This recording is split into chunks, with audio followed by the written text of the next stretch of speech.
Damos comienzo a un nuevo comentario bíblico expositivo. Servidores de Dios.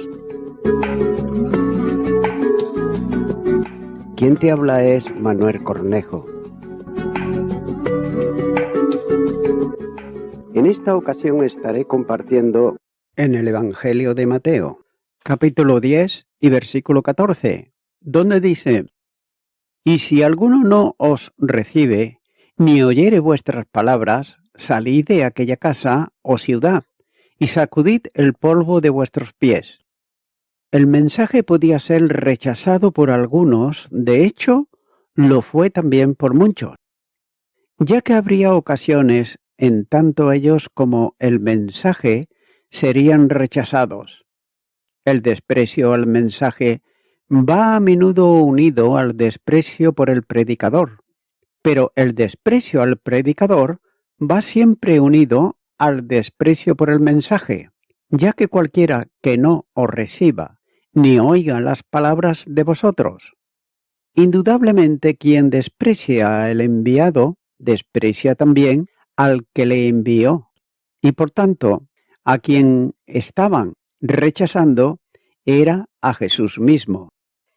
En su momento, las palabras que no quisieron escuchar serán un testimonio de cargo contra ellos mismos en el día del juicio. Los despreciados no deben sentir ni manifestar ningún tipo de enojo contra quienes los desprecian, sino un gozo especial por haber tenido ocasión de participar en el vituperio de Cristo. Hebreos, capítulo 13 y versículo 13 dice: «Salgamos, pues, a él fuera del campamento, llevando su vituperio». El sufrimiento por servir a Cristo es indicativo de estar en la verdadera senda de la fe y caminar sobre las huellas que Jesús dejó para el camino de sus seguidores.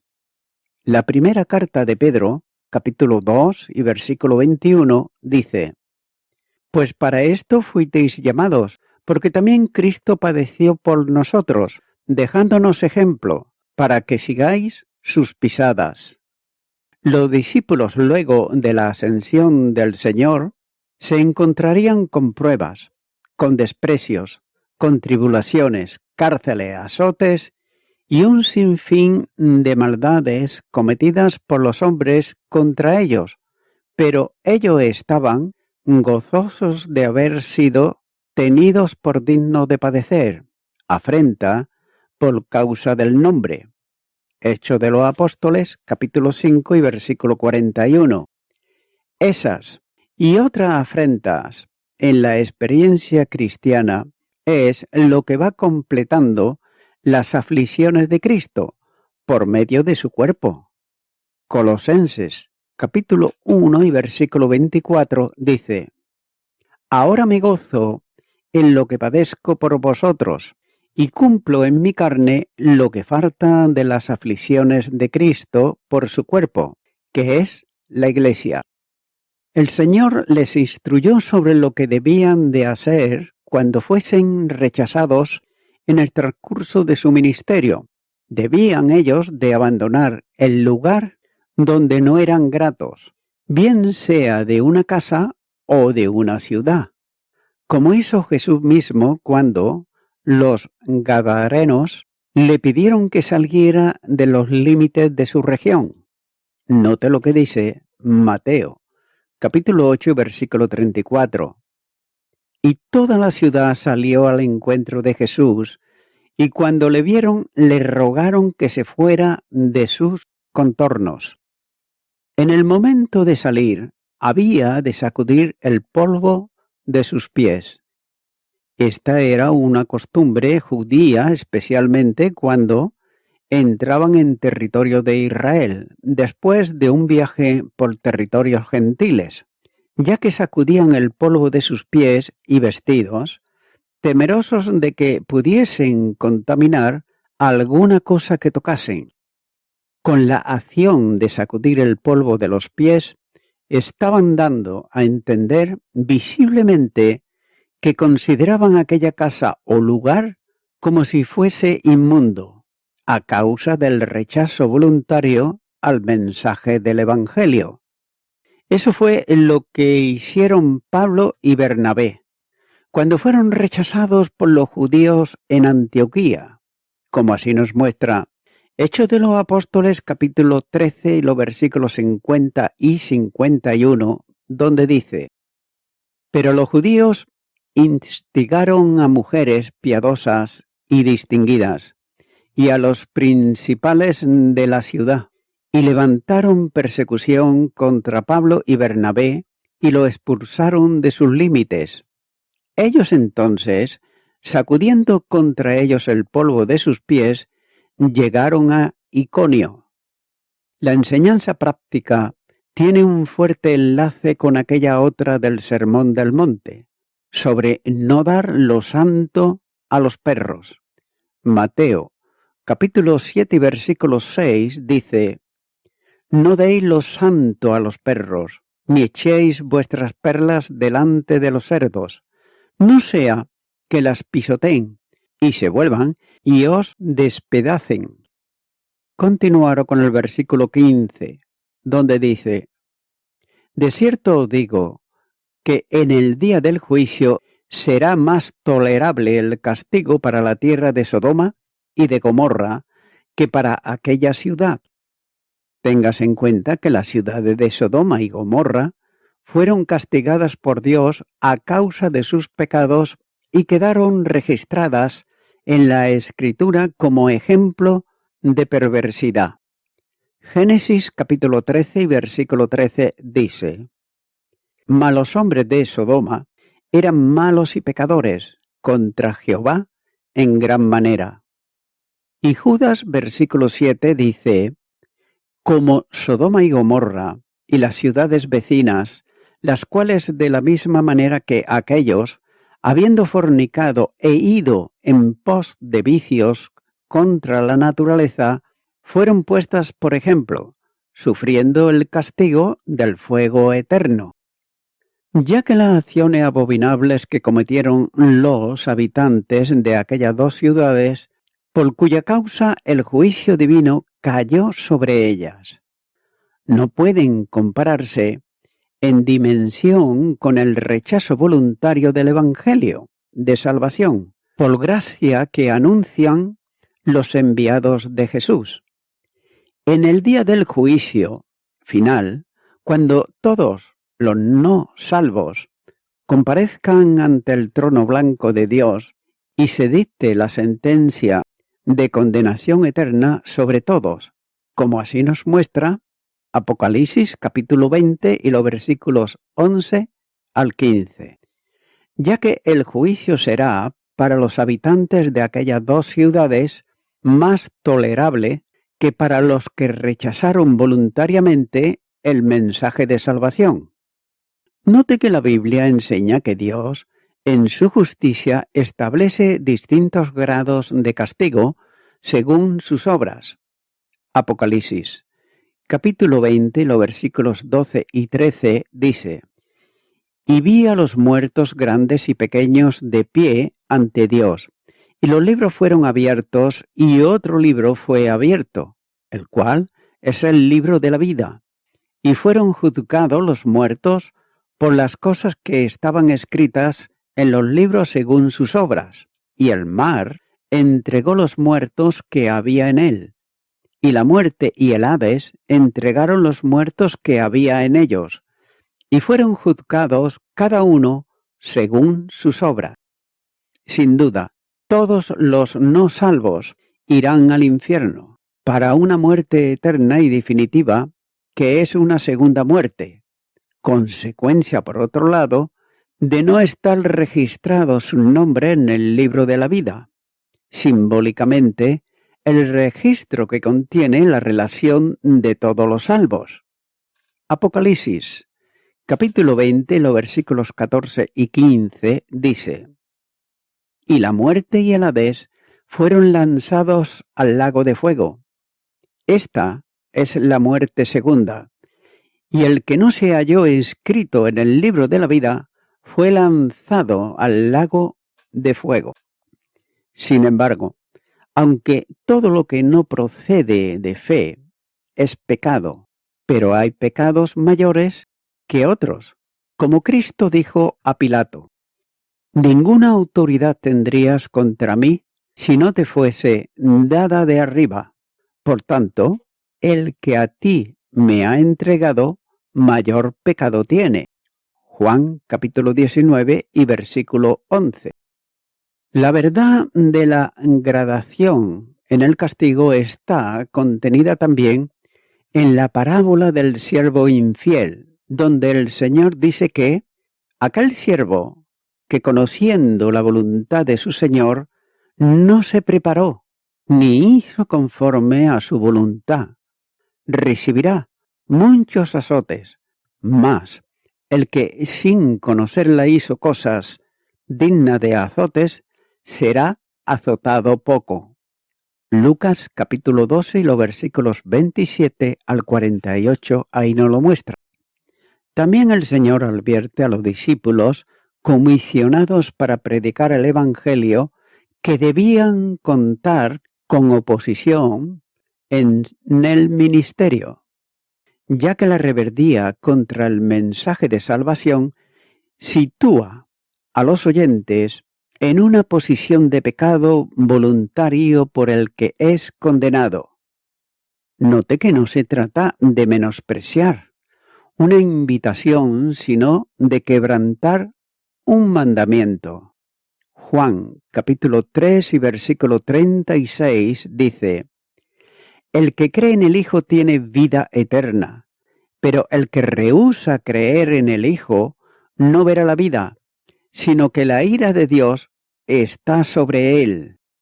Dios, por medio del Evangelio, llama a los hombres a un encuentro personal con Cristo, rindiéndose a Él, esto es, creyendo con el corazón y confesando con la boca que son pecadores y que reconocen que la única salvación está en Jesús.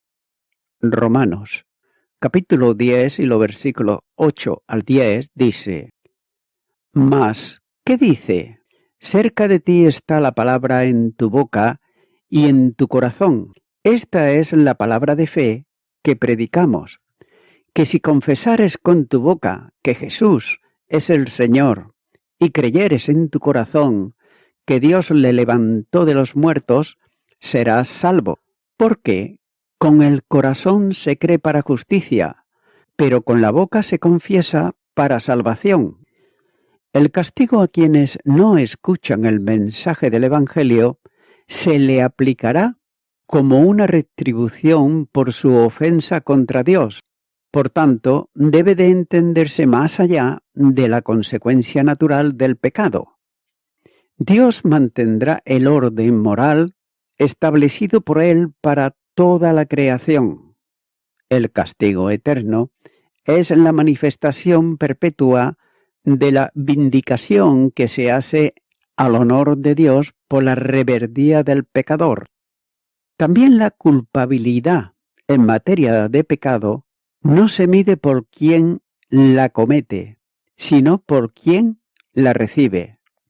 Tengas en cuenta que es un efecto directamente contra el ser infinito de Dios, por lo que ninguna mente humana es capaz de comprender el alcance del castigo vindicativo que Dios establece. La Biblia enseña sobre el castigo eterno y el lector debe de entender que se trata de un texto que revela al hombre el pensamiento de Dios, infinitamente más alto que el suyo. Y así se lee en el texto bíblico cuando dice: mía es la venganza, yo pagaré, dice el Señor. Romanos capítulo 12 y versículo 19. No se trata solo del hecho futuro de la muerte eterna, que sume al pecador incrédulo en un estado de perpetua separación de Dios, sin solución de continuidad.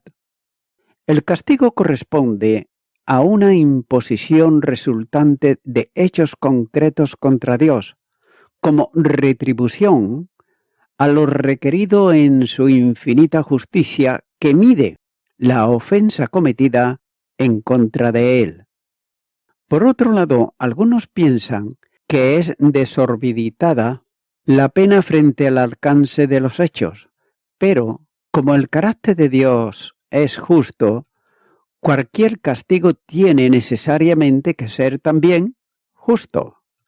Dios ha provisto de salvación para todo aquel que crea, mediante el pago de un precio infinito por el pecado, consistente en la entrega de la vida de su Hijo. La primera carta de Pedro, capítulo 1, y los versículos 18 al 20, dice: sabiendo que fuisteis rescatados de vuestra vana manera de vivir, la cual recibisteis de vuestros padres, no con cosas corruptibles, como oro o plata, sino con la sangre preciosa de Cristo, como de un cordero sin mancha y sin contaminación, ya destinado desde antes de la fundación del mundo, pero manifestado en los postreros tiempos por amor de vosotros.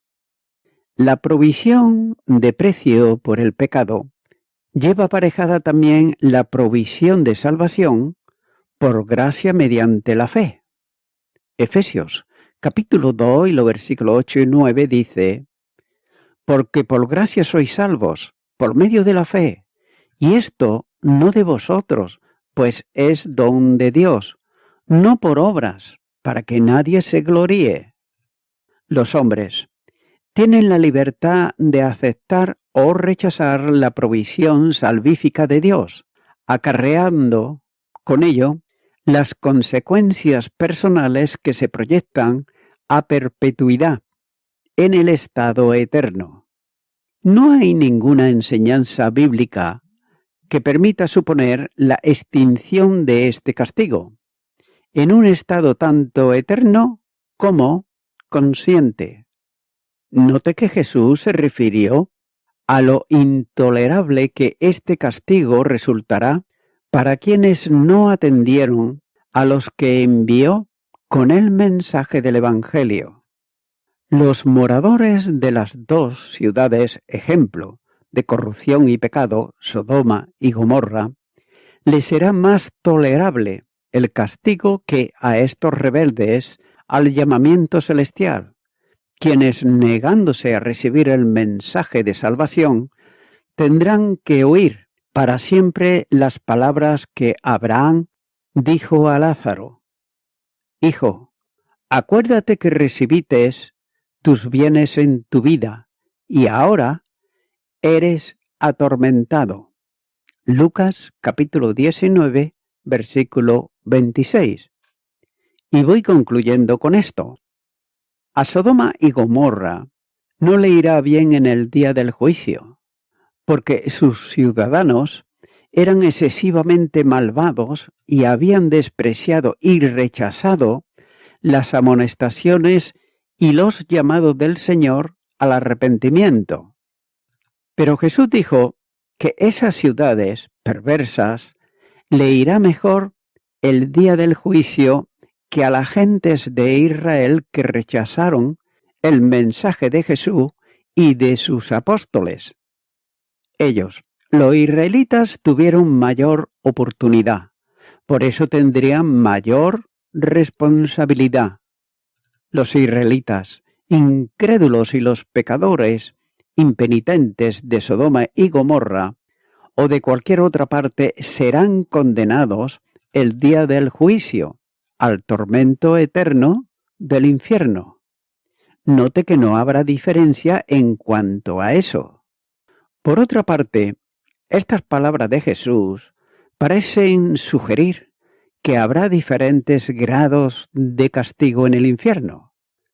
Los que alguna vez creyeron y más tarde se apartaron de su Señor y Salvador, y los que tuvieron muchas oportunidades de escuchar el Evangelio, pero sin embargo lo rechazaron tercamente, estarán de alguna forma peor que los que tuvieron menos oportunidades. Amigo y amiga oyente, muchas personas piensan que son buenos o buenas y por lo tanto, como que Dios es amor y Dios es bueno, no van a ser condenados, sino todo lo contrario, que irán al cielo. Esto naturalmente es lo que dice el hombre. Pero sin embargo, ¿qué dice Dios? Porque a fin de cuentas es Dios el juez, es Dios el soberano quien juzgará. Mira lo que dice Romanos capítulo 3, los versículos 10 al 13. Como está escrito, no hay justo ni aun uno. No hay quien entienda, no hay quien busque a Dios. Todos se desviaron a una, se hicieron inútiles. No hay quien haga lo bueno, no hay ni siquiera uno. Sepulcro abierto en su garganta, con su lengua engañan. Veneno de ápides hay debajo de sus labios. Sin embargo, mi amigo, mi amiga oyente, la respuesta de Jesucristo al pecador que viene a él en arrepentimiento es el siguiente, como nos dice el Evangelio de Juan, capítulo 6, versículo 47. De cierto os digo, el que cree en mí tiene vida eterna. Amigo y amiga oyente, ven a Cristo y disfrutarás de la vida eterna, porque estarás siempre con Él en el cielo. Por tanto, te animo en este momento a que tú puedas hacer una oración, esto sí, de fe, creyendo en tu corazón lo que dice la palabra de Dios. Ora conmigo y repite lo que voy a decir. Señor Jesucristo, creo que tú eres el Hijo de Dios y que dites tu vida en la cruz del Calvario por todo aquel que viene a ti en arrepentimiento. Yo soy una de esas personas que vengo arrepentido o arrepentida, pidiéndote perdón por todos mis pecados. Me arrepiento de ellos y te recibo como mi Salvador. Gracias te doy en tu nombre. Amén.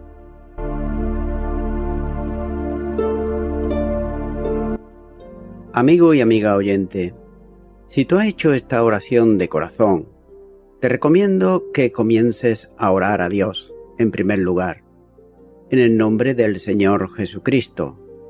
Orar a Dios no es rezar, sino que es hablar con una persona. También te recomiendo que leas la palabra de Dios y lo hagas a diario. Comienza, por ejemplo, con el Nuevo Testamento. Y también, por último, te recomiendo que para que puedas crecer espiritualmente, te congregues en una iglesia cristiano-evangélica, donde se predique, se enseñe y se practique la sana doctrina y la palabra de Dios. Congrégate ahí y con el tiempo podrás crecer espiritualmente y también servir al Señor Jesucristo. Que Dios te bendiga. Y a toda la audiencia, nuevamente ya me estoy despidiendo de todos ustedes y será hasta el próximo programa. Que Dios os bendiga a todos.